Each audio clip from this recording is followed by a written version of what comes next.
ఒక చిన్న గ్రామంలో ఆరోన్ అనే బాలుడు ఉండేవాడు.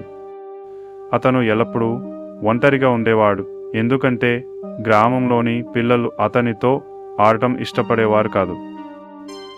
ఒకరోజు ఆరోన్ ఊరిలోకి వచ్చిన ఒక ప్రయాణికుడిని కలుసుకున్నాడు. అతను ప్రేమతో కళ్ళతో చూసి మృదువుగా మాట్లాడాడు. నేను నీకు ఓ కథ చెప్తాను అని అన్నాడు. ఆరోన్ ఆసక్తిగా సరేనని అన్నాడు. ఇక్కడ కాదు, మా ఇంటికి వెళ్దాం, వెళ్ళాక కూర్చొని మాట్లాడుకుందాం అని చెప్పి దారిన పోతూ ఉన్నారు. ఆయన జీసస్ గురించి చెప్పాడు. ఆయన ప్రేమ, క్షమగుణం, సహాయం చేసే స్వభావం గురించి వివరించాడు. జీసస్ అన్ని ప్రేమతో చేసేవాడు. నువ్వు కూడా ప్రేమగా ఉండగలవు అని చెప్పాడు.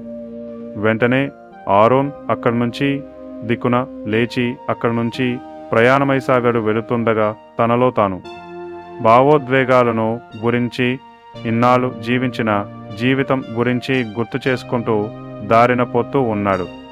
ఆ రోజు నుంచి ఆరోన్ మారిపోయాడు. ఇతను తన సహచరులకు సహాయం చేయడం మొదలుపెట్టాడు. చిన్నపిల్లలకు కథలు చెప్పాడు. ముసలివారికి సహాయంగా నిలిచాడు.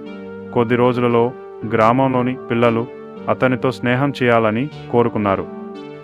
ఆరోన్ తెలుసుకున్నాడు, నిజమైన మిత్రత్వం ప్రేమ, క్షమ, సహాయంతో ఏర్పడుతుంది అని తెలుసుకొని జీసస్ గురించి ఆయన చేసినటువంటి తెలియని వారికి తెలియపరచాలని ఆరోన్ అలా జీవితాన్ని సాగించాడు.